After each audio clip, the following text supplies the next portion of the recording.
지금부터 들려드릴 이야기는 7년 전쯤 가족과 여름 휴가를 보내다 겪었던 일입니다. 한순간의 판단으로 위험해질 뻔한 경험이며 이와 비슷한 사건 사고들이 분명 존재할 거라 생각합니다. 때는 2016년 여름, 저희 가족은 경주로 휴가를 떠나게 되었습니다. 저희가 묵은 숙소는 경주 북군동에 있는 애견 동반 펜션이었는데 그곳은 펜션들이 밀집해 있어서 그런지 경주 시민보다 타지 사람들이 많은 곳이었죠. 그날 체크인이 3시부터라 저희 가족은 점심을 먹고 나서 시간에 맞춰 펜션에 도착을 했었습니다. 그렇게 늦은 밤 아이를 재우고 난 뒤 저는 아내와 함께 맥주 한 잔을 하려던 참이었죠. 여보, 아이스박스에 있던 맥주 못 봤어? 분명 출발할 때 넣었던 기억이 있긴 한데 아무리 찾아도 보이질 않았습니다. 그냥 자려니 너무 허전해서 얼른 편의점에 다녀오기로 생각했죠. 내비게이션으로 근처 편의점을 검색했더니 대략 4km 근방에 한 곳이 있더군요. 여보, 얼른 다녀올게. 저는 차에 올라타 편의점으로 출발했고 맥주를 구입해 다시 펜션으로 향하던 중이었습니다. 입구부터는 펜션 밀집 지역이라 차가 많은 도로가가 아닌 주변에 논밭이 있고 그 옆으로 시냇물이 흐르는 말 그대로 비포장 도로를 타고 들어가는 길이었죠. 가로등도 거의 없어서 주변은 어두운 상태라 조심스럽게 숙소로 향하고 있는데 맞은편에서 대형 트럭 한 대가 천천히 다가오더군요. 이러면 지나가기가 힘들지 않나? 상세하게 펜션 입구길을 말씀드리자면 일반 승용차 2대가 힘들게 지나갈 수 있을 정도의 좁은 길이었고 양옆으로 깊은 논두렁이 있어서 빠지면 위험할 수도 있는 그런 길이었어요. 하지만 맞은편 트럭은 3.5톤 정도 되어 보이는 대형 트럭이었고 둘 중에 한 명이 후진을 하지 않으면 서로 지나갈 수 없는 그런 상황이었죠. 트럭 기사는 무슨 생각인지 후진은 하지 않고 천천히 제 차로 다가오더니 결국 차에서 내려 창문을 두드리더군요. 잠깐만요. 창문 좀 내려보세요. 그 말을 듣고 창문을 내렸더니 아이고, 젊은 사장님. 미안하게 됐습니다. 제가 납품을 가다가 길을 잘못 들었네요. 미안하지만 차 좀 뒤로 빼주시겠어요? 제가 트럭을 운전한 지 오래되지 않아서 후진하는 게 미숙하거든요. 사장님, 부탁 좀 드리겠습니다. 트럭 기사는 60대 정도로 되어 보였고 굉장히 선한 인상을 가지고 있었습니다. 무엇보다 차에서 내려 정중하게 부탁을 하니 거절할 수가 없었죠. 일단 차를 빼야 저도 숙소로 갈 수 있으니까요. 주변은 온통 암흑이었고 양쪽에 있던 깊은 논두렁 때문에 몇 번이나 뒤를 확인하면서 천천히 후진을 했었습니다. 트럭 기사도 제 차 뒤에서 신호수를 해주며 서 있던 상황이었죠. 그렇게 논두렁 입구까지 후진을 했고 시간은 5분 정도 걸렸던 것 같습니다. 입구에 도착하자 트럭 기사가 저를 보고 말을 하더군요. 사장님, 정말 고맙습니다. 제가 보니 펜션에 놀러 오신 것 같은데 혼자 놀러 오셨어요? 아니요, 가족들과 같이 왔는데 좀 살 게 있어서 잠깐 나왔네요. 그러자 트럭 기사는 주변을 살피더니 다시 말을 꺼내더라고요. 아니, 사실은요. 제가 해산물 납품을 하는데 재고가 좀 남았거든요. 혹시 사장님, 오징어 좋아하세요? 오징어란 말을 듣고 순간 아내 생각이 났는데 아내는 결혼 전부터 오징어와 낙지 같은 두 종류를 굉장히 좋아했었습니다. 아내가 좋아하긴 하는데 제 말을 듣고 트럭 기사는 이렇게 만난 것도 인연인데 제가 10마리 10,000원에 저렴하게 드릴게요. 물건 보고 마음에 안 들면 안 사도 되니까 한번 보기나 하세요. 저는 그 말을 듣고 차에서 내렸고 트럭 뒤편으로 걸어갔죠. 트럭 기사는 냉동탑을 열더니 들어가라는 손짓을 하더군요. 저는 선뜻 들어가기가 겁이 났는데 그게 냉동 보관이 되는 트럭이라 서리 때문에 안에 뭐가 있는지 아무것도 보이지 않았습니다. 제가 들어가지 않고 한참을 망설이고 있으니 트럭 기사가 답답했는지 짜증 섞인 목소리로 말을 하는 겁니다. 사장님, 제가 지금 바빠서 얼른 가야 되는데 물건 안 보실 거예요? 일단 소변 좀 보고 올 테니까 물건 보고 계세요. 트럭 기사는 소변을 보려고 논두렁 쪽으로 걸어갔고 저는 물건을 보기 위해 냉동 탑차 안으로 들어갔죠. 그때 어디선가 휴대폰 진동 소리가 들렸고 서둘러 주머니를 확인했더니 제 휴대폰 전화는 아니었습니다. 뭐지? 어디서 나는 소리야?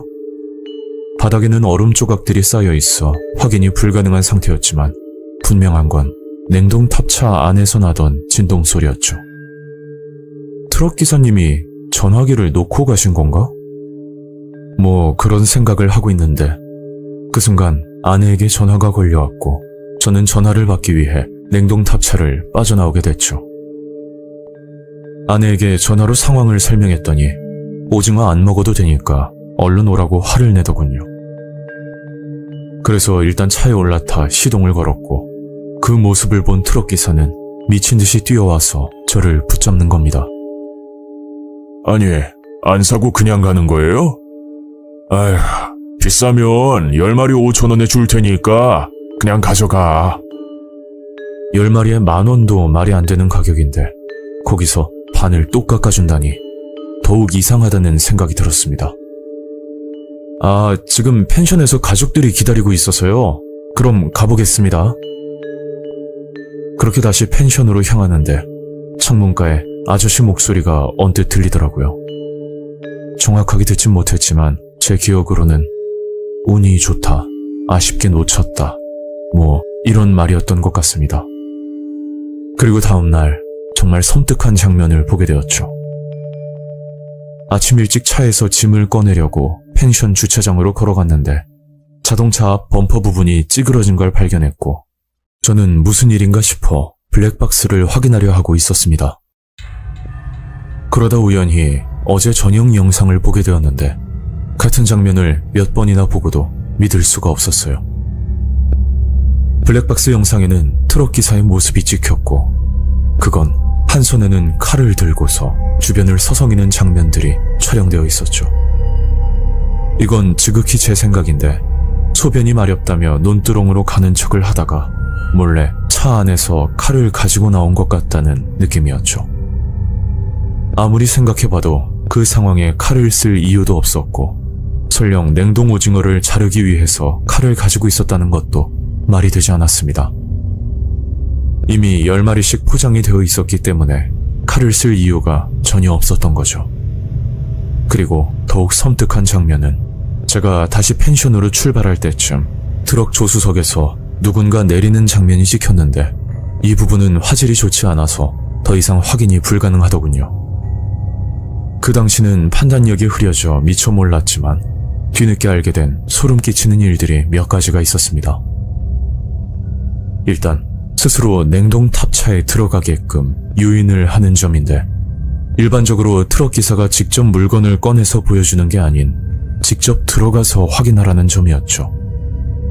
만약 제가 처음부터 의심 없이 냉동 탑차에 들어갔더라면 트럭 기사가 밖에서 문을 닫았을 수도 있었을 겁니다.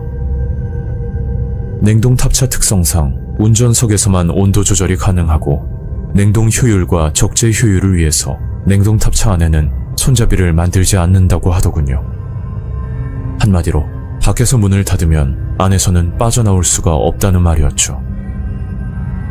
그리고 냉동 탑차 안에서 들었던 휴대폰 진동 소리는 지금도 이해가 가지 않는 부분인데 분명 트럭 기사는 문만 열어주고 갔었고 저 말고는 아무도 들어간 적이 없던 냉동 탑차 안에서 휴대폰 진동 소리가 들렸다는 건 혹시 이곳에서 무슨 일이 일어났을지도 모른다는 생각까지 들었습니다. 그 당시 자세히 살펴보지도 못했고 소리가 심해서 잘 보이지도 않던 상황이었죠. 그리고 마지막으로 골목을 벗어날 때까지 냉동 트럭은 그 자리에 계속 서 있었습니다. 트럭 기사가 바쁘다고 했던 말과 다르게 그렇게 여유있게 행동을 한 거라면 뭔가 다른 계획이 있었을 거란 생각이 들더군요. 저는 여러 가지 의문점이 들었지만 정작 사건이 일어난 것도 아니라 경찰 신고는 하지 못했습니다. 단순히 저의 추측이었으면 좋겠다는 생각이 들고 경주뿐만 아니라 혹시나 냉동 트럭이 와서 오징어를 떠리로 준다고 하면 분명 이유가 있을 겁니다.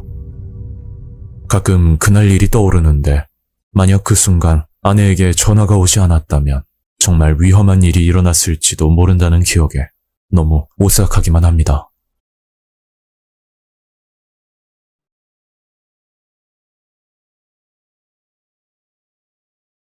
안녕하세요, 시청자 여러분. 저는 부산에 거주하고 있는 30대 중반의 남자입니다. 제 사연은 저희 아버지에 관련된 일인데 정말 무서우면서도 한편으로는 씁쓸했던 실제 사건입니다. 이 일은 지금으로부터 꽤나 오래전에 있었던 일입니다. 그 당시 저희 아버지는 40대였고 저는 초등학생이었으니 대략 20년이 훌쩍 넘은 사건이죠. 사실 최근에 아버지가 돌아가시고 나서 어머니께 정말 충격적인 이야기를 듣게 되었고 지금부터 제보하려는 사연은 제가 겪고 느낀 것과 그리고 어머니께 들었던 이야기를 토대로 시청자분들께 풀어보려고 합니다. 제가 어릴 적 저희 아버지는 택시 일을 하셨고 그리고 어머니는 식당에서 일을 하면서 생계를 유지하고 있었습니다. 맞벌이임에도 불구하고 형편이 좋아지기는커녕 점점 더 어려워지고 있었는데 바로 그 이유가 아버지의 도박과 음주 때문이었죠. 아버지는 도박에 빠져 2천만 원이란 큰 빚을 지게 되었고 매월 20만 원씩 이자를 납부해야 했었는데 그마저도 부담스러울 정도였습니다. 어머니께 듣기론 그 당시 저희 집 전세 보증금이 1,200만 원이었다고 하는데 보증금보다 더 많은 빚을 떠안게 되자 어머니는 억장이 무너질 수밖에 없었다고 하셨죠. 아무튼 그 뒤로 저희 가정은 매일같이 다투는 소리만 들렸고 저는 학교가 끝나고 집으로 들어가는 것조차 너무 두렵고 무서웠습니다. 그렇게 시간이 흐르고 제가 초등학교 고학년이 되었을 때쯤 저희 집안 분위기가 하루아침에 180도 달라진 적이 있었는데 그중 가장 눈에 띄게 변화한 건 바로 저희 부모님의 사이였습니다. 평소 말없이 무뚝뚝한 성격의 아버지가 어머니께 농담도 하시고 어머니도 뭐가 그렇게 즐거운지 아버지를 보고 웃음이 끊이질 않는 모습이었죠. 도대체 어떤 계기로 인해 저희 부모님 사이가 좋아진 줄은 모르겠지만 어린 제가 봤을 땐 마냥 기쁘고 좋아 보이기만 했었습니다. 하지만 그마저도 오래가진 못했고 얼마 뒤 제가 도무지 이해할 수 없는 사건들이 일어나기 시작했었죠. 그날 학교를 마치고 집으로 들어갔었는데 저희 집안에 형사분들이 와 있었고 제가 집으로 들어가자마자 저희 어머니가 저를 방으로 끌고 들어가셨습니다. 저는 영문도 모른 채 한참 동안 방에 있었고 나중에 거실로 나가보니 아버지와 형사분들은 이미 집을 나가버린 후였었죠. 그때 어머니께 들었던 말은 당분간 아버지를 볼 수 없다는 말을 들었고 저는 어머니께 이유를 물었지만 끝내 어머니는 대답을 하지 않으셨습니다.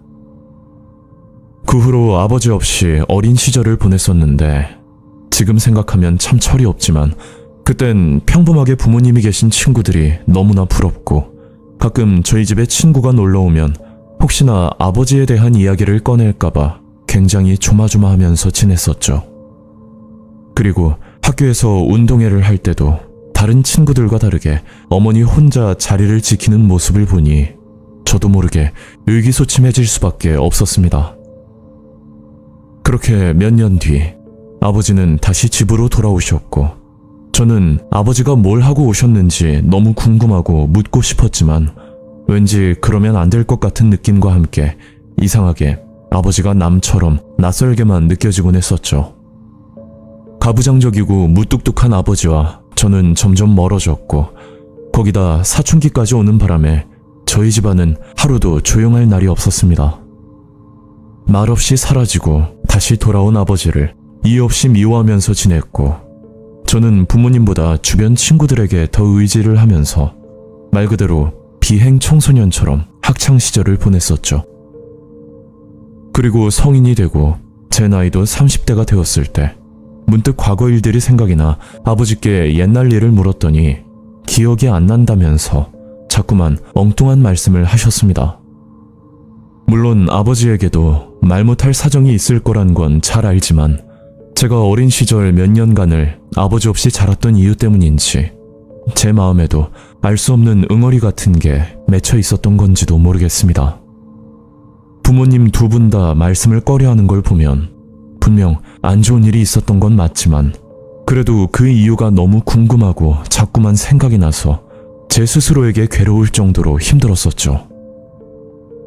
성인이 돼서 생각을 해보니 혹여나 아버지가 사람을 살해한 살인범이 아닐까 하는 무서운 생각도 가끔 들었고 도대체 어떤 무서운 범죄를 저질렀기에 저렇게 꽁꽁 숨기며 사는지 저는 의구심이 자꾸 들었습니다. 그렇게 아버지에 대한 의문점은 끝이 없었고 결국 아버지의 입에서 이야기를 듣기도 전 저와 어머니는 절망스러운 일을 겪어야만 했었습니다. 그건 아버지가 암에 걸리셨다는 이야기였고 그것도 수술이 불가능할 정도로 전이가 된 상황이라 어떻게 손쓸 방법도 없이 이별을 준비해야만 했었죠. 안 그래도 말씀이 없으신 아버지는 시한부 선고를 받고 더욱 운든 생활을 하셨고 저와 어머니가 아버지 옆에서 많이 노력을 했지만 워낙 고집이 세신 분이라 늘 집에서만 생활을 하셨습니다.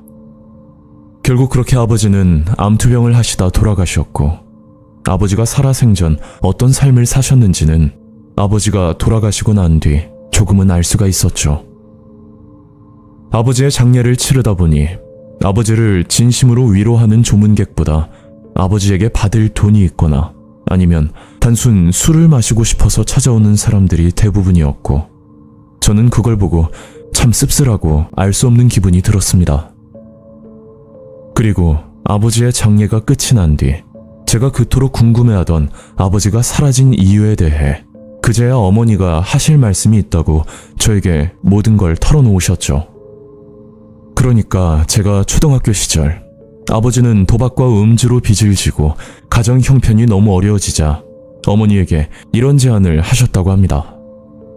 그 제안의 내용은 아버지가 보험금을 타서 빚을 갚자는 말이었는데 그 계획이 너무 충격을 받을 정도로 끔찍한 내용이었죠. 아버지는 상해보험에 가입을 하고 손과 발목 장애 시 일시보험금을 2억이나 넘게 탈 수 있도록 보험금을 2배 이상 납부를 하셨는데 아버지가 계획을 했던 건 바로 사지절단이라는 무서운 방법이었습니다. 아버지는 금정산 중턱까지 올라가 자작극을 벌이려고 생각했고 심지어 입산 금지구역으로 들어가서 사람들의 눈을 피하려는 치밀함까지 보이셨죠. 그리고 아버지가 군 생활을 하실 때 배운 노끈 매듭 방법을 통해서 본인 몸을 스스로 묶고 그 자리에서 손과 발목을 절단하려고 했었다는데 그 끔찍한 계획은 실패로 돌아가고 말았습니다. 하필 그 순간 지나가는 등산객이 아버지를 발견하고 곧장 경찰에 신고를 했고 아버지는 당혹스러웠는지 본인이 납치를 당해 끌려왔다고 거짓말을 했었다고 했죠.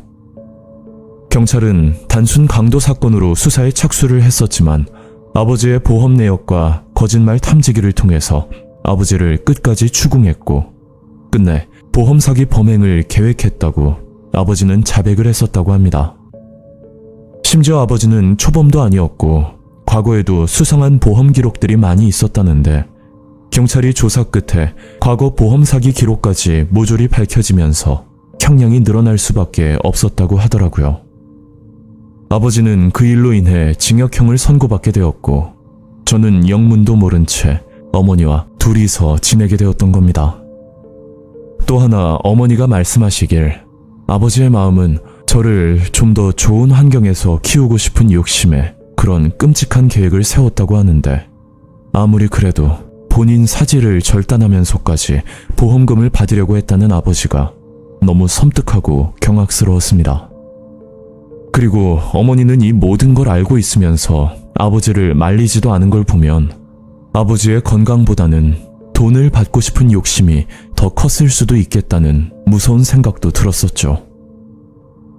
아버지가 돌아가시고 나서 뒤늦게 제게 이런 얘기를 해주신 어머니의 의도를 잘 모르겠지만 그래도 모든 사실을 알고 나니 조금이나마 아버지의 마음을 알 것 같기도 합니다. 빚을 갚고 더 좋은 환경에서 가족들을 지키려는 가장의 마음은 저도 잘 알지만 이런 끔찍하고 기괴한 방법으로 돈을 타려고 했던 아버지를 생각하면 참 씁쓸한 생각이 드는 건 사실입니다.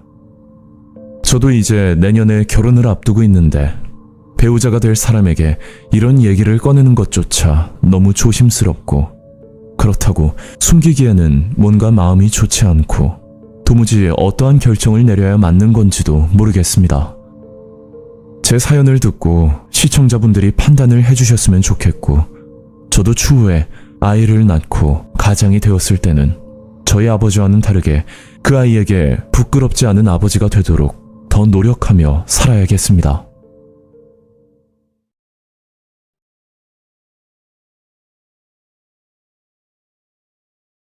안녕하세요. 저는 강원도에 살고 있는 20대 남성입니다. 이 일은 저희 집안에 관련된 사건인데 시청자분들이 제 입장이면 어떻게 행동을 하는 게 좋을지 한번 묻고 싶은 마음에 이렇게 사연을 보내게 되었습니다. 사건은 지금부터 3년 전 2022년도에 일어난 일입니다. 이 일이 있기 전까지만 해도 저희 집안은 큰 소리 한 번 안 날 만큼 조용하고 화목한 가정이었지만 저희 아버지가 허리 수술을 한 뒤부터 조금씩 집안 분위기가 나빠지기 시작했죠. 특히 어머니는 유쾌한 성격에 야외 활동을 즐겨하는 외향적인 분이었는데 아버지가 허리 수술을 하고 나서부터는 늘 집에서 아버지를 케어하면서 시간을 보내셨습니다. 그러다 보니 어머니의 안색도 좋지 않으셨고 종일 집에서 시간을 보내는 어머니를 보니 저도 마음이 편치 않았었죠. 그렇게 아버지가 누워 계신 지 약 한 달 정도 지났을 때 어머니가 제게 이런 말씀을 하시더라고요. 정수야, 너 이번 주 일요일에 아버지랑 같이 좀 있어. 엄마가 어디 볼 일이 좀 있거든? 네, 알겠어요. 어머니는 개인적인 볼 일이 있다면서 제게 부탁을 하셨고 저는 일요일 아침부터 아버지를 케어하면서 시간을 보내고 있었습니다. 그런데 그때 아버지가 자꾸 이상한 말을 하셨고 뭔가 두 분 사이에 금이 가기 시작했다는 걸 직감적으로 느낄 수가 있었죠.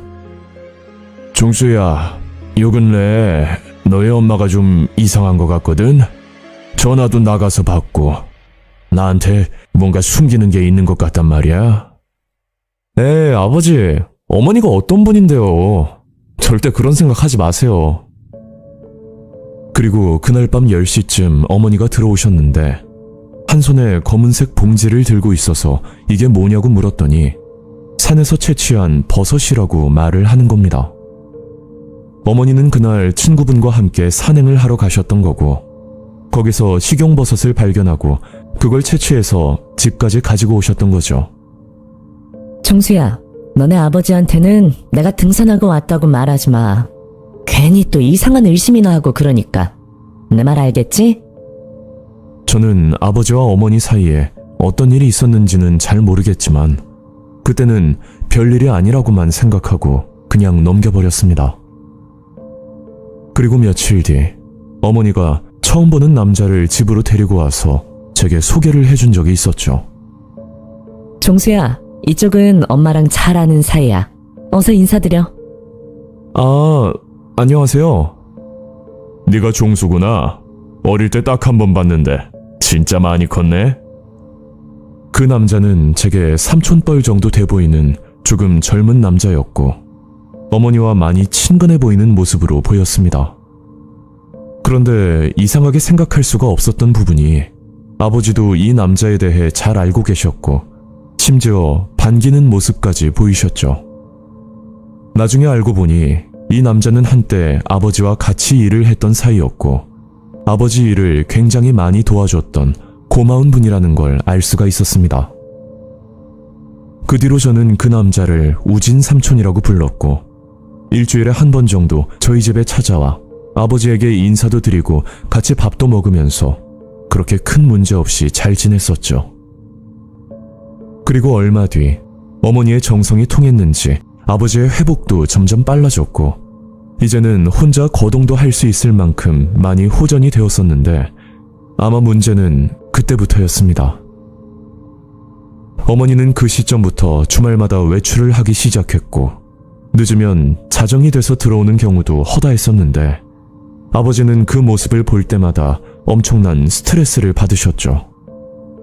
제가 얼핏 듣기로는 우진 삼촌과 같이 산행을 하면서 약초나 버섯을 캐러 다닌다고 들었고 어쩌다 보니 시간이 늦어졌다는 말을 어머니께 들은 적이 있었습니다. 물론 아버지의 입장에선 신경이 쓰이는 게 당연한 일이고 제가 그 상황에 할 수 있는 행동은 어머니에게 솔직히 말씀을 드리는 것밖에는 없었죠. 어머니, 제가 자세한 건 모르겠는데요. 우진 삼촌하고 너무 가깝게 지내시는 것 같은데 그것 때문에 아버지가 많이 힘들어 하시는 것 같아요. 그러자 어머니는 별일 아니라는 듯이 넘기셨고 저도 더 이상 말씀을 드리기는 어려운 입장이었는데 제가 이 정도까지 말씀을 드렸으니 어머니가 스스로 해결을 하실 줄로만 알고 있었습니다. 그런데 다음 날 제가 생각지도 못한 충격적인 장면을 목격하고 말았죠. 그날 수업이 끝나고 집으로 들어갔었는데 분명 사람이 있어야 할 시간인데도 불구하고 집 안에는 아무도 보이지 않아서 뭔가 좀 이상하다는 생각이 들었습니다. 그런데 그때 제가 현관문을 여는 소리를 들었는지 작은 방에서 우진 삼촌과 어머니가 함께 나오셨고 저는 그걸 보고 일어나지 않아야 될 일이 생겨버린 거라 그렇게 짐작이 되었죠. 종수야, 너 언제 왔어? 어머니는 굉장히 당황스러운 모습이었고 저도 성인이다 보니 말을 하지 않아도 잘못된 일이 일어났다는 건 분명 알 수가 있었습니다. 하필이면 그날 아버지는 외출을 하신 상태였고 나중에 귀가하신 아버지에게 이 사실을 알려드릴까 심각하게 고민을 해봤지만 아버지의 얼굴을 보니 쉽게 입이 떨어지지가 않았죠. 그렇게 며칠간 고민만 하다가 아버지께 사실 그대로를 말씀드렸는데 아버지는 표정 하나 바뀌지 않고 고개만 끄덕이시는 겁니다. 저희 가정에서 이런 일이 생긴 것만으로도 너무 충격적인데 아버지는 아들 앞이라서 내색을 안 하는 건지 아니면 이미 알고 있었던 건지 아무튼 제 예상을 벗어난 모습을 보이셨죠. 저는 이 모든 원인이 우진 삼촌 탓이라는 생각이 들면서 매일 밤 잠까지 설칠 정도로 너무 스트레스를 받았었는데 그땐 사람에 대한 혐오감까지 느껴질 정도로 괴로웠었죠. 그 후로 저는 어머니와 우진 삼촌을 볼 때마다 화가 치밀어 올랐고 아버지를 대신해서 복수라도 해야 하나 이런 극단적인 생각까지 하면서 학교 생활을 겨우 이어나가고 있었는데 어느 날 생각지도 못한 위험한 사건이 일어나고 말았습니다. 그날은 아버지 혼자 집에 계셨던 날이었고 저는 친구를 만나고 집으로 들어갔는데 그날따라 아버지의 안색이 왠지 모르게 어두워 보이더라고요. 아버지, 어디 편찮으신 거예요? 종수야 왔니? 그게 말이야. 아까 점심을 먹고 나서부터 이상하게 배가 아프네. 저는 그 말을 듣고 아버지가 뭘 드셨는지 살펴봤더니 어머니가 아침에 만들어 놓으셨던 버섯 전골이 눈에 보였습니다. 혹시나 음식이 상했을까 싶어 냄새를 맡아봤더니 음식이 상하거나 그런 건 아니었고 저는 단순하게 아버지가 음식을 드시고 그냥 속이 불편하신 줄로만 생각했었죠. 그래서 집에 있는 상비약을 찾고 있었는데 그때 안방에서 뭔가 부딪히는 소리가 크게 들리더라고요. 저는 너무 놀라서 서둘러 안방으로 가봤더니 아버지가 바닥에 쓰러져 계셨고 그걸 보자마자 곧장 119를 불러 병원으로 향했었죠. 아버지의 증세는 독이 든 버섯을 먹은 게 원인이었고 위세척까지 할 정도로 상황이 좋지 않으셨는데 그런 와중에 어머니에게 이 사실을 알리려고 전화를 걸었더니 수십 통을 해도 전화를 받지 않았습니다. 결국 어머니는 뒤늦게 연락을 받고 우진 삼촌과 함께 병원으로 찾아왔고, 어머니가 지금까지 우진 삼촌과 같이 있었다는 사실이 저는 너무 화가 나서 견딜 수가 없었죠. 어머니, 오늘 아버지가 점심때 버섯 전골을 먹고 지금 위세척까지 했는데 그게 독버섯인지 알고 그러셨던 거예요? 그리고 제가 다 알고 있으면서 말을 안 했는데 도대체 우진 삼촌과 무슨 사이세요? 어머니는 제 말에 대답을 하지 않으셨고 말없이 묵묵히 아버지를 쳐다보고만 계셨는데 그때 우진 삼촌이 저를 밖으로 불러 이런 이야기를 하더라고요. 종수야, 삼촌 말 잘 들어. 내가 너한테 이런 말까지 안 하려고 했는데 니네 아버지가 나한테 무슨 짓을 했는지 알아? 내가 이혼한 게 말이야. 다 너네 아버지 때문이야. 저는 우진 삼촌이 하는 말을 듣고 이 말이 사실인지 판단하기가 어려울 지경이었습니다. 그 말은 아버지의 과거 이야기였는데 제가 초등학교 시절 아버지는 틈만 나면 여자를 만날 정도로 바람기가 많으셨다고 합니다. 그 많은 여자들 중 하나가 우진 삼촌의 아내였는데 그 당시 심증은 있으나 결정적인 물증은 없어서 우진 삼촌은 아버지에게 말 한마디 못하고 이혼을 할 수밖에 없었다고 하더라고요. 그리고 그 시절 아버지 밑에서 일을 배우는 입장이라 더더욱 말하기 곤란한 상황이었고 우진 삼촌은 아버지를 경멸할 정도로 증오를 가지고 살았었다는 그런 믿기 힘든 이야기였습니다. 다음날 아버지는 퇴원을 하셨고 저는 우진 삼촌에게 들었던 이야기를 다시 아버지께 말씀드렸더니 저를 한참 쳐다보기만 하다가 더 이상 말씀을 하지 않더라고요. 그렇게 금술이 좋아 보이던 저희 부모님은 그 사건이 있고 나서 남보다 더 못한 사이가 되어버렸고 며칠 뒤 어머니는 잘 지내라는 내용이 담긴 편지 한 통을 남긴 채 집을 나가버리셨죠. 그리고 아버지는 독버섯을 드셨음에도 불구하고 경찰에 신고는커녕 아무 일도 없던 것처럼 지내시는 게 너무 이상하고 이해가 가지 않았습니다. 만약 우진 삼촌의 말이 사실이라면 아버지의 과거 일도 용서받기 힘든 건 확실하고 또 독버섯을 의도적으로 아버지께 드렸는지는 잘 모르겠지만 분명한 건 어머니와 우진 삼촌의 행동도 절대 그냥 넘어갈 수 없는 명백한 범죄라고 볼 수 있겠죠. 그런데 아버지는 제게 입을 열지 않으시고 어머니도 연락이 되지 않는 상황이다 보니 어떻게 해결책을 낼 수가 없었던 알 수 없는 일이었죠. 지금은 직장 문제로 인해서 따로 혼자 살고 있지만 여전히 아버지 얼굴을 뵙는 게 불편하고 더 나이가 들어서도 제가 보고 들었던 이 일들은 평생 안 좋은 기억으로 제 머릿속에 남아있을 것 같습니다.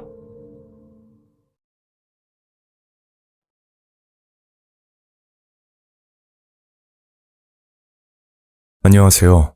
현재 경기도에 거주하고 있는 30대 직장인 남성입니다. 제가 괴들남님께 제보할 내용은 대학생 시절 겪은 무서운 경험담인데 많은 분들이 경각심을 가졌으면 하는 바람에서 사연을 보내게 되었습니다. 정확한 연도는 기억이 안 나지만 대략 10년도 더 지난 일입니다. 그 당시 저는 군대를 갓 전역한 대학생 신분이었고 학교를 복학하기 전 2주 정도 시골살이를 경험하고자 충북에 있는 할머니 댁에 내려가게 되었죠. 저 혼자서 내려간 건 아니고 저와 절친이었던 학주라는 친구와 함께 내려갔었는데 학주는 도시에서 나고 자란 탓에 시골 생활을 굉장히 동경하던 친구였습니다. 그렇게 할머니와 같이 살다 보니 저도 미처 몰랐던 할머니의 특이 식성을 알게 되었죠. 그건 황소 개구리였는데 할머니는 개구리를 말려서 된장찌개에 넣기도 하고 아니면 그냥 반찬으로 드시기까지 하셨습니다. 그 당시 저희 할머니의 연세가 80이 넘었음에도 굉장히 정정하셨고 그 건강의 비결이 개구리를 즐겨 드신 탓이라고 말씀을 하시더라고요. 할머니, 그래도 연세가 있으신데 설마 직접 잡으러 다니시는 거예요? 그 말을 듣고 할머니가 설명을 해주셨는데 동네에 이사를 온 아저씨가 일주일마다 개구리를 잡아서는 할머니께 가져다 준다는 말이었습니다. 누군지는 잘 모르겠지만 참 친절하고 고맙게만 느껴졌고 기회가 되면 인사라도 드려야겠다는 생각이 들더라고요. 그리고 다음 날 아침 친구와 마당 청소를 하고 있을 때 어떤 아저씨 한 분이 할머니를 찾아오셨죠. 할머니, 오늘은 양이 별로 안 돼요. 그래도 혼자 계시니까 이것도 충분할 거예요. 아이고, 뭘 또 이렇게 가져왔어? 그분은 할머니가 말씀하셨던 개구리를 잡아준다는 동네 아저씨였는데 첫인상이 굉장히 좋으신 편이었습니다. 아저씨 안녕하세요. 저희 할머니 챙겨주셔서 감사합니다. 아, 이 집 손자였어? 인물이 훤하네. 여기는 뭐 놀러 온 거야? 아, 네. 친구랑 시골 체험하려고 내려왔어요. 그런데요 아저씨, 개구리는 어디서 잡으시는 거예요? 저희들은 시골에서 딱히 할 것도 없고 무엇보다 할머니가 즐겨 드신다고 하니까 여기 있을 동안 개구리나 잡아볼 생각에 위치를 물어봤었습니다. 왜? 너희들이 잡아보게? 아유, 아서라. 거기가 밤에 얼마나 위험한데. 아저씨의 말은 밤마다 동네 저수지 근처에 크고 작은 사건 사고가 워낙 많이 일어나는데 특히나 길이 익숙치 않은 사람들은 밤길이 굉장히 위험하다는 말이었습니다. 그렇다고 낮에 가자니 발견하기가 힘들고 한 가지 방법은 아저씨를 따라가는 것밖에 없다고 생각했죠.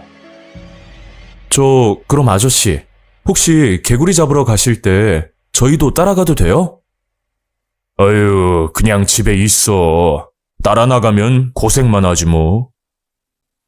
아저씨는 극구 저희를 말렸고 그 말을 듣고 있던 할머니까지 걱정을 하셨습니다. 그리고 그날 밤 저녁을 먹고 할머니는 먼저 주무셨고 저희들은 작은 방에서 누워 있었는데 이대로 잠들기가 심심하기도 하고 뭔가 아쉽더라고요. 학주야, 우리 나가서 개구리나 잡아볼래? 야, 아까 못 들었어? 아저씨가 위험하다잖아. 그럼 위험한 곳은 가지 말고 저수지역 풀숲으로만 다녀보자. 결국 학주는 저와 함께 밖으로 나왔고 각자 랜턴 하나씩과 그리고 뜰채를 챙겨 저수지 풀숲으로 향했습니다. 저희가 풀숲에 도착했을 때 개구리 소리와 벌레 소리 말고는 아무 소리도 들리지 않을 만큼 고요한 분위기였죠. 그렇게 둘이서 풀숲을 걷고 있는데 저희가 서 있던 위치에서 바라봤을 때 저수지 주변으로 하얀색 불빛 하나가 깜빡거리고 있더라고요. 자세히 보니까 불빛이 꺼졌다 켜졌다를 반복하면서 마치 신호를 보낸다는 느낌을 받았습니다. 그걸 보고 저희들은 그 불빛을 가만히 쳐다보고 있었는데 그때 어디서 나타났는지는 모르겠지만 낮에 봤던 동네 아저씨가 저희 뒤에 서 있는 겁니다. 너희들 참 말 안 듣는다. 내가 분명 위험하다고 했냐 안 했냐? 확 물에 빠져 죽어볼래? 앞으로 또 너희들 맘대로 행동하면 내가 갈기갈기 찢어버린다. 알겠냐? 그 순간 저희들은 굉장히 당황스러웠는데 낮에 봤던 아저씨와 같은 사람이 맞나 싶을 정도로 무섭게 말을 하더라고요. 그렇게 몇 번이나 죄송하다고 말씀드리고 나서 저희는 곧장 집으로 들어왔었습니다. 집에 와서 곰곰이 생각을 해보니 아저씨가 그렇게까지 화를 내야만 했는지 좀 이해가 가지 않았었죠. 물론 저희가 말을 듣지 않았던 건 100번 1000번 잘못한 부분이지만 저와 학주가 미성년자도 아니고 군대까지 갔다 온 성인인데 말이 좀 심하다는 생각이 들더라고요. 그런 일이 있고 나서 그날 밤은 지나갔었고 다음날 해가 뜨자마자 아저씨가 찾아오셨는데 저희 생각은 어제 일 때문에 화가 나서 들른 거라 예상을 했었습니다. 그런데 아저씨는 어제와 완전 다른 사람처럼 저희를 보고 웃더니 용돈까지 건네는 겁니다. 할머니 잘 보살펴드려. 쓸데없이 밤에 돌아다니지 말고. 요즘 젊은 사람들은 이런 총구석에서 지내려면 답답할 텐데 여기서 언제까지 있을 생각이야? 원래 계획은 2주 정도 있으려고 했는데요. 제 친구가 다음 주에 일이 있다고 해서 그냥 이틀밤만 보내고 올라가려고요. 뭐 그런 이야기를 하고서 아저씨는 돌아갔고 저희들은 180도 달라진 아저씨의 모습에 당황스럽기만 했었습니다. 그렇게 할머니 댁에서의 마지막 밤이 다가왔고 이대로 서울로 올라가면 또 언제 내려올지도 모르는 상황이라 학주와 의논을 한 뒤 하루만 더 있기로 결정을 내렸었죠. 그리고 그날 밤 아저씨의 눈치가 보이긴 했었지만 그렇다고 집에만 있는 건 너무 답답하기도 해서 저희는 장비를 챙겨 밤 낚시를 하기로 했었습니다. 아저씨가 말한 저수지가 아닌 그 저수지를 지나쳐 걷다 보면 또 다른 낚시 포인트가 나오고 저와 학주는 그리로 갈 생각이었죠. 그렇게 둘이서 저수지 풀숲을 지나쳐 걷고 있었는데 저희가 며칠 전에 봤던 하얀색 불빛이 또 보이더라고요. 그걸 보자마자 또 동네 아저씨가 나타날지도 모른다는 불안감이 들어 급하게 몸을 숨겼습니다. 뭐 죄를 지은 건 없지만 앞전에 욕을 심하게 들었던 기억 때문에 자꾸만 눈치가 보이더라고요. 근데 그 불빛이 계속 깜빡거리더니 나중에는 아예 불이 꺼져버렸는데 그때쯤 풀숲 뒤편에서 택시 한 대가 들어오는 겁니다. 어두워서 잘 보이진 않았지만 택시 기사가 차에서 내려 개구리 울음소리를 따라 하는데 도저히 이해하기가 힘든 행동이었죠. 그리고 잠시 뒤 택시 주변으로 어떤 남자가 다가와 둘이서 대화를 주고받았고 너무 고요한 상황이라 말소리는 명확하게 들렸는데 그 목소리를 듣자마자 너무 소름이 끼치고 온몸이 떨리더라고요. 그건 동네 아저씨의 목소리였고 누가 봐도 이상한 말들을 하는 겁니다. 오늘은 몇 살이야? 내가 보기에 한 20대 후반에서 30대 초반? 그 정도로 보이는데? 와, 그럼 A급이네. 수고했다. 그리고 아저씨는 택시 뒷자리에 올라타더니 한참 동안 나오지 않았고 저는 뭔가 불길한 느낌에 곧장 경찰에 신고를 했었습니다. 그런데 한참이 지나도록 경찰은 도착하지 않았고 재차 전화를 걸었더니 정확한 저수지 위치를 몰라서 조금만 기다려달라는 말만 반복하더라고요. 그러던 사이 아저씨는 택시에서 내렸고 그 택시는 반대편으로 사라졌는데 그제야 경찰차가 도착을 했었습니다. 누가 보면 마치 기다렸다가 나타난 듯이 황당한 타이밍이었고 저희들은 풀숲에서 나와 지금까지 목격한 일들을 경찰에게 털어놓았죠. 아저씨도 경찰차 사이렌 불빛을 보고 당황한 듯 뛰어왔었고 저희가 하는 말들을 듣고서는 기가 막힌다는 표정으로 말을 하더라고요. 아, 진짜 어이가 없네. 저 김순경, 이게 말이 된다고 생각해? 아저씨는 경찰과 잘 아는 사이인 듯 친하게 대했고 경찰은 주변을 살피더니 전혀 예상치도 못한 말을 꺼내는 겁니다. 여기 놀러온 학생들 같은데 이런 식으로 장난치면 안 돼요. 이번 한 번만 봐줄 테니까 얼른 집에 들어가요. 경찰은 저희 말을 들으려고 생각도 하지 않았고 정말 억울하지만 그 길로 돌아올 수밖에 없었죠. 그리고 집으로 들어오고 나서 주무시고 계시는 할머니를 보자마자 걱정이 들었는데 저희 신고로 인해 아저씨가 할머니를 해코지할지도 모른다는 불안감이 자꾸만 들었습니다. 그렇게 거진 뜬 눈으로 밤을 지샜고 이대로 서울로 올라가기에도 여간 찜찜한 게 아니었죠. 하지만 학주도 다른 일정이 있는 상황인데다 저도 여기서 계속 지낼 수도 없는 노릇이라 뭐 다른 방법이 없을 것 같더라고요. 그래서 아저씨를 찾아가 어제 일에 대해 말씀을 드렸죠. 아저씨, 어제 일은요, 저희가 착각을 한 것 같아요. 어제 일? 그게 무슨 말이야? 왜? 무슨 일이 있었어? 아저씨는 전혀 기억이 나지 않는 것처럼 말을 했고, 너무 황당해서 무슨 말을 해야 할지도 모르겠더라고요. 어쨌든 저희는 가볼게요. 안녕히 계세요.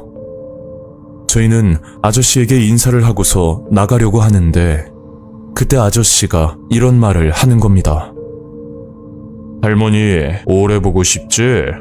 그럼 너희들이 잘해야 돼. 똑똑하니까 무슨 말인지 이해했지? 조심히 올라가고 또 보자. 그렇게 저희는 서울로 올라왔고, 저와 학주는 끝까지 비밀을 지키며 지냈습니다. 그리고 5년 뒤 할머니는 자연사로 돌아가셨고, 그 아저씨의 집은 아무도 살지 않는 빈집으로 방치되어 있었죠.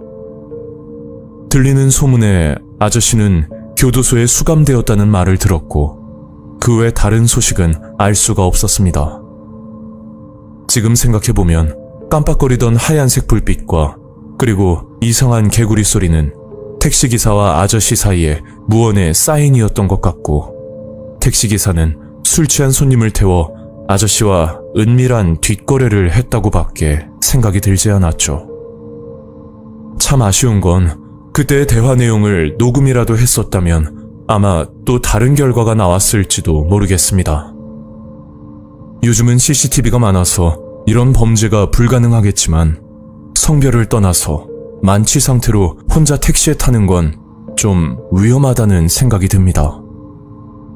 아직도 어딘가에서 개구리 소리만 들리면 그때 일이 떠오르는데, 제가 피해를 입은 당사자는 아니지만 그런 사건을 직접 목격한 사람으로서 이런 일은 2번 다시 일어나지 말았으면 하는 바람입니다.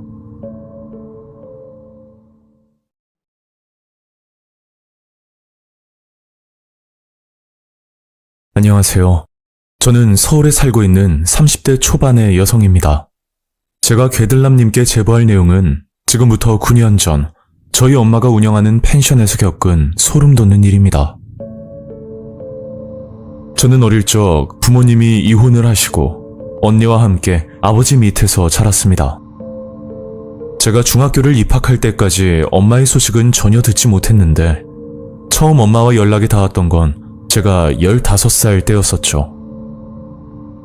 그 당시 엄마와 연락을 하는 게 너무 좋았고, 이 사실을 아버지가 알게 되면 싫어하실 게 뻔하기 때문에 저는 아버지의 눈치를 보면서 몰래 연락을 주고받았습니다. 때문에 엄마와 실제로 만난 적은 몇 번 없었고, 제가 성인이 된 이후에야 별다른 제약 없이 만나고는 했었죠. 엄마는 이혼을 하신 후에 좋은 인연으로 새로 만나게 된 분을 저희 자매에게 소개해 주셨는데, 저는 그냥 엄마의 친한 지인 정도로만 대했고, 그분도 아버지라고 부르길 강요하진 않으셨습니다. 그러던 어느 날 엄마가 암에 걸리셨다는 소식을 듣게 되었는데, 저와 언니는 하늘이 무너지는 기분이 들더라고요. 엄마는 병원 치료보다 공기 좋은 시골 생활을 선택하셨고, 그렇게 강원도 정선으로 내려가 조그만 펜션을 운영하기로 하셨습니다. 그 당시 저는 서울에 살고 있다 보니 자주 뵙지는 못하고 가끔 언니와 함께 엄마를 보러 가곤 했었는데, 아마 그 시기쯤 제게 이상한 것들이 느껴지고 보이기 시작하더라고요. 예를 들면 친구가 남자친구를 사귀었을 때 제 느낌을 바탕으로 친구에게 귀띔을 해주면 며칠 사이에 그 말이 맞았다면서 연락이 오기도 했었고, 또 제가 꾼 꿈으로 인해 친구네 이모가 암을 발견하게 되는 일도 있었죠. 저는 평소 그런 영적인 능력이라고 할 만한 것들이 전혀 없었기 때문에 그런 일들을 언니에게 털어놓았지만, 언니는 대수롭지 않게 생각했었습니다. 그러던 와중에 언니와 함께 엄마를 보러 내려갔었고, 저는 그동안 겪었던 이상한 일들을 이야기하게 되었습니다. 그러자 엄마는 깜짝 놀라면서 엄마도 저처럼 사람이 아닌 이상한 것들이 보이길래 무당을 찾아갔었다고 하시더라고요. 그런데 무당은 엄마에게 신기가 있다면서 신내림을 받지 않으면 제가 받아야 된다는 말을 듣고 걱정이 이만저만이 아니었다는 말을 하셨죠. 그 말을 듣고 동네 무당이 엄마에게 사기를 치는 거라 생각이 들어 웬만하면 믿지 말라고 신신당부를 했었습니다. 그렇게 펜션에서 시간을 보내다 그날 밤 정말 무서운 경험을 하게 됩니다. 저와 엄마는 1층에 누워 잠이 들었고 언니는 복층에 누워 자고 있었는데 갑자기 눈을 떠보니 엄마랑 누워있던 펜션 1층이 아니라 펜션 아래쪽에 위치하는 계곡이 눈에 보이더라고요. 그때 뭔가 인기척이 느껴져 주변을 살폈더니 글쎄 한 여자가 서 있었습니다. 대략 30대 정도로 보이는 평범한 여자였는데 이상할 만큼 저를 쳐다보고 있길래 저는 펜션에 방문한 엄마의 지인분이라 생각하고 인사까지 드렸습니다. 그런데 그 여자는 아무 대답도 하지 않았고 말 못할 사정이 있으리라 생각을 했죠. 그렇게 여자는 한참 저를 보고 있다가 갑자기 따라오라는 손짓을 하길래 저는 뭐에 홀린 듯이 그 여자가 있는 방향으로 걸어갔었습니다. 민주야, 안 돼! 거기 서! 저를 부르는 엄마 목소리를 듣고 그제야 정신이 번쩍 들었는데 아니 제가 계곡물 쪽으로 걸어가고 있었던 겁니다. 이런 상황들이 너무 무서우면서도 도무지 이해가 가지 않았고 그리고 때마침 엄마가 어떻게 알고 저를 찾으러 오셨는지 그 부분도 너무 기이했습니다. 저는 펜션으로 들어와 엄마에게 자초지종을 물었더니 엄마도 이상한 꿈을 꾸셨다고 하더라고요. 꿈에서 엄마가 밥을 해주시고 저와 언니를 불렀다고 하는데 제가 어디로 갔는지 보이지 않았다고 합니다. 그래서 언니에게 물어보니 제가 물놀이를 하러 갔다는 말을 듣고 급히 저를 찾으러 오셨다는 말이었죠. 그렇게 믿기 힘든 경험을 하고 나서 겨우 잠자리에 들었고 다음날 아침 어제 듣지 못했던 이상한 이야기를 듣게 되었습니다. 그날 오전부터 언니와 저 그리고 엄마 이렇게 셋이서 마당에 잡초를 뽑고 있었는데 갑자기 엄마가 이런 말을 꺼내더라고요. 너희들도 알다시피 엄마가 만나는 사람이 있잖아. 근데 그 사람을 지 서방인 줄 아는 귀신이 가끔 보이더라고. 아마 민주 네가 봤던 그 여자인 것 같아. 그런 이야기를 듣고 나니 이 말을 믿어야 하나 싶을 정도로 혼란스러우면서 무섭기까지 했었습니다. 그리고 몇 달 뒤, 그 당시 제가 만났던 남자친구와 함께 엄마의 펜션에 방문하기로 했던 날이었죠. 그런데 그날따라 남자친구의 컨디션이 안 좋아서 제가 운전을 했었고 남자친구의 몸이 안 좋아서 걱정이 되긴 했지만 막상 도착했을 땐 아들처럼 싹싹하게 행동을 했었습니다. 그때가 여름이라 계곡에서 물놀이도 할 겸 남자친구와 저는 물놀이 준비를 했고 당시에 조카네도 잠깐 내려와 있어서 아이들까지 데리고 물놀이를 하러 갔던 상황이었죠. 그렇게 물놀이를 하고 있는데 남자친구가 갑자기 쓰러졌고 그 길로 곧장 응급실로 실려가게 되었습니다. 병원에서는 과로가 심해 쓰러졌다는 말을 들었는데 나중에 깨어난 남자친구는 본인이 쓰러졌다는 기억조차 하지 못하더라고요. 그런데 그때 남자친구가 이런 말을 꺼내는 겁니다. 아니, 아까 물놀이 하기 전에 어머님이 날 부르시더라고. 근데 어머님이 물 근처에는 가지 말라고 하시더라. 엄마가? 왜? 자세한 건 나도 모르겠는데 계속 그렇게 말씀하셨거든. 남자친구는 어른들과 함께 있기도 했고 또 처음 인사를 왔던 자리라 혼자 물 밖에 있는 것도 좀 그래서 그냥 물속에 들어갔더니 그 후로 기억이 나지 않는다고 하더라고요. 계속해서 이런 경험들을 하고 나니 엄마에게 들었던 무당의 말이 단순 거짓말이 아닐 거라는 생각이 들었고 그날 엄마와 진지하게 대화를 나누게 되었죠. 엄마, 남자친구 일도 그렇고 차라리 내가 신내림을 받을까? 무슨 소리야. 신내림 받으면 해야 할 게 얼마나 많은데. 게다가 너 남자친구 집에서 반대하면 어쩌려고. 저는 그 말을 듣고 나서 아무 말도 하지 못했어요. 그 당시 어린 나이였지만 결혼까지 생각하고 있던 남자친구였고, 혹시 제가 신내림을 받게 되면 남자친구와 헤어질지도 모른다는 불안감을 떨칠 수가 없었죠.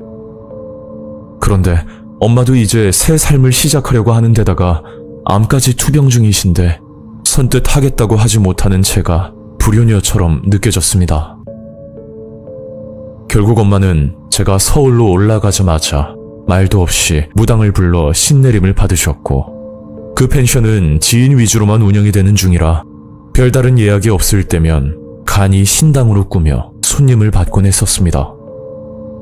그렇게 일상생활을 보내고 있던 중 그 주 주말쯤에 언니와 엄마를 보러 내려가기로 했었는데, 때마침 엄마의 전화를 받게 되었죠. 민주야, 이번에 집에 내려올 때는 꼭 기차 타고 와. 알겠지? 기차 타면 한참 걸려, 엄마. 엄마는 대중교통을 타고 오라고 몇 번이나 말씀하셨고, 엄마가 그런 말을 하는 데에는 다 이유가 있을 거라 생각해서 저와 언니는 기차를 타고 가기로 했었습니다. 저희들은 별탈 없이 펜션에 도착했었고, 엄마에게 왜 대중교통을 타고 오라고 했는지 물었지만 아무 말씀을 하지 않으셨죠. 그런데 그날 저녁 TV를 보고 있는데 도로에 낙석 사고가 일어났다는 소식을 접하게 되었고, 그 도로는 저희가 펜션으로 오는 방향이었습니다. 만약 엄마의 말을 듣지 않고 차를 가지고 왔었더라면 큰 사고를 당할 뻔한 일이었죠. 이런 기묘한 일들을 자꾸 접하다 보니 저는 미신을 일부 믿게 되었고, 단순 우연이라 보기에는 너무 정확해서 요즘도 엄마의 말을 잘 듣고 지내고 있네요. 지금까지 제가 겪었던 무서운 일이었고, 세상에는 눈에 보이는 게 다가 아니라는 걸 다시금 깨닫는 경험이었습니다.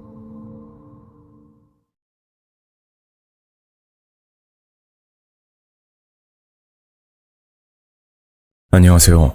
저는 서울에 거주하는 30대 남성입니다. 지금부터 5년 전쯤 제가 경험했던 무서운 일을 들려드리려고 하는데요.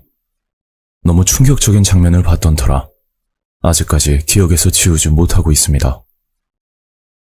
올여름 펜션이나 또는 민박을 이용하려는 분들은 잘 알아보고 가셨으면 하는 바람입니다. 2018년 8월, 굉장히 무더운 날이었던 것으로 기억합니다. 지금은 헤어졌지만 그 당시 1년간 만난 여자친구가 있었고, 여름 휴가차 강원도로 여행을 가게 됐죠. 사실 일정이 없는 계획이었고, 갑작스럽게 회사 휴가 날짜가 변경이 되어 급하게 떠난 여행이었습니다. 여행은 2박 3일 일정이었는데 시간 관계상 먼 거리는 힘들다 판단하고 비교적 서울에서 가까운 강원도로 가게 되었던 거죠. 8월 초면 말 그대로 성수기 중에서도 극성수기였는데, 많고 많은 펜션이나 민박 중에 예약 없이 들어갈 수 있는 방이 있을 거란 아니란 생각을 가지고 있었습니다. 하지만 당일 예약을 받아주는 곳은 찾기가 힘들었고, 정 안 되면 모텔이라도 들어갈 계획을 가지고 있었죠. 여자친구와 숙박시설을 둘러보다 마지막으로 한 곳만 더 가보자고 이야기를 나눴고, 검은색 글씨로 민박이라고 적힌 간판에 꽤 낡아 보이는 곳으로 들어가게 됐습니다. 하지만 역시 예약이 다 되어 방이 없다는 이야기를 듣고 민박집을 나오려고 하는데, 민박집 주인 아저씨가 저를 부르더군요. 이봐 총각, 여기 해변 근처는 방 구하기가 힘들 거야. 내가 아는 곳이 있는데 소개해줄까? 주인 아저씨가 하는 말은 황토로 지어진 민박집인데 해변가는 아니지만 시골스러운 풍경에 조용하게 묵을 수 있는 곳이라고 말했죠. 그리고 생각 있으면 바래다 주겠다고 말을 하는 겁니다. 솔직히 저나 여자친구도 모텔에서 숙박하면서 휴가를 보내는 것보다 펜션이나 민박집에서 고기도 구워 먹고 여행다운 여행을 즐기러 온 거라 큰 고민 없이 알겠다고 대답을 드렸죠. 잠시 후 저희는 주인 아저씨 트럭을 타고 대략 20분가량 이동을 하게 됐고 한적한 시골 풍경이 보이는 민박집에 도착을 하게 되었습니다. 민박집 외관은 황토로 지어진 기와집처럼 보였는데 공용 주방에는 옛날 아궁이가 보였고 화장실은 외부에 설치되어 있는 말 그대로 옛날 시골집 느낌이었죠. 여자친구 표정을 봤더니 썩 내키지 않아 하는 것 같았는데 조금만 더 있으면 어두워지기도 하고 그리고 주인 아저씨가 여기까지 데려다 주셨는데 이제 와서 돌아가자고 말하는 것도 예의가 아닌 것 같아 그냥 묵기로 결정을 내렸습니다.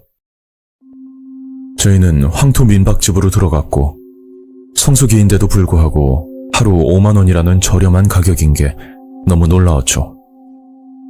여기 민박집 사장님은 60대 정도로 보이는 아저씨였는데 부담스러울 정도로 친절하게 대해주시더군요. 어느 정도였냐면 저희가 숙소에서 쉬고 있는데 갑자기 노크를 하더니 별일 없죠?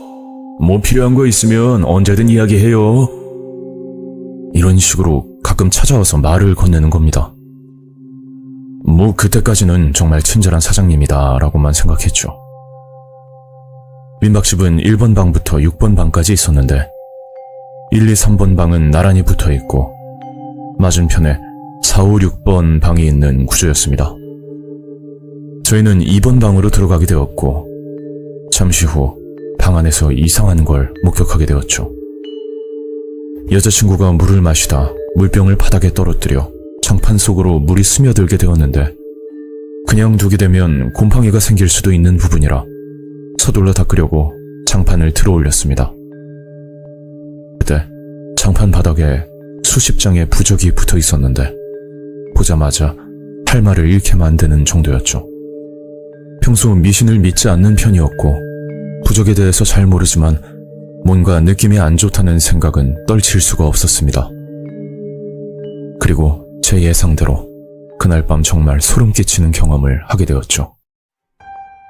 여자친구와 바비큐 파티를 하고 나서 정리를 끝낸 시간이 밤 10시 정도였는데 오전 일찍부터 돌아다녔던 탓인지 너무 피곤하더라고요. 여자친구도 일찍 자고 싶다고 해서 저희들은 씻자마자 11시 정도에 잠이 든 것으로 기억합니다.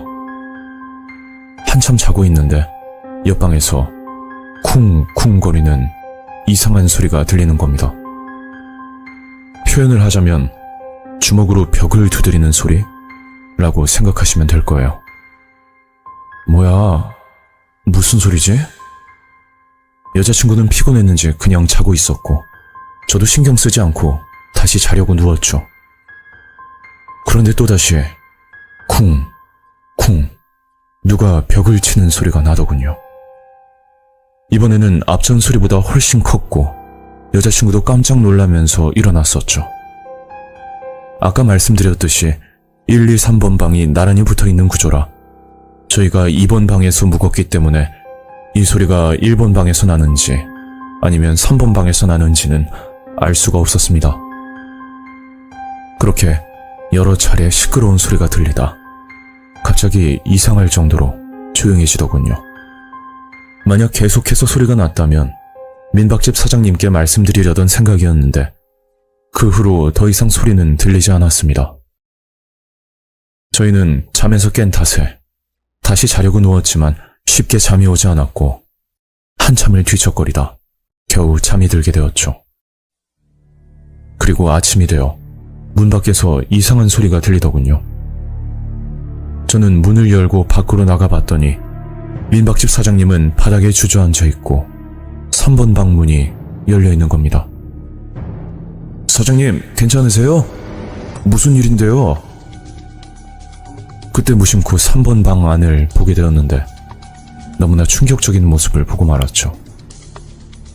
방 안에는 2명의 여성분이 목에 밧줄을 맨 상태로 극단적인 선택을 한 모습이 보였습니다. 너무 무섭고 손이 떨려서 제대로 쳐다보지도 못하고 얼른 112에 신고를 했었죠. 그렇게 사건 사고는 수습되었고 저는 민박집 사장님께 끔찍한 이야기를 듣게 되었습니다. 10년 전쯤 사장님이 민박집을 운영한 지 얼마 되지 않았을 때 손님 중 한 분이 극단적인 선택을 하셨다고 합니다. 그것도 3번 방에서 말이죠. 그 일 때문에 너무나 힘드셨다고 하는데 그게 끝이 아니었다고 하더군요. 그 사건이 있고 나서 민박집에 놀러오는 손님 중 극단적인 선택을 하려는 사건들이 몇 차례 있었답니다. 민박집 사장님이 알아본 바로는 민박집 위치가 조용한 변두리에 위치하고 있기도 하고, 결정적인 원인은 SNS에서 이곳은 사후 세계로 갈 수 있는 장소라고 허위 소문이 돌고 있었다고 합니다. SNS를 보고 방문한 젊은 친구들이 자주 들린다고 했고, 사장님은 혹시라도 일어날 수 있는 불상사를 막기 위해 수시로 방마다 확인을 하신다고 하셨죠. 그래서 지금까지 위험한 상황을 막을 수 있었는데, 어제는 너무 피곤해서 새벽 시간 순찰을 돌지 못했고 눈을 뜨자마자 방마다 체크를 했더니 글쎄 3번 방에서 여성분 2분이 싸늘한 시신으로 발견되었다는 이야기였습니다.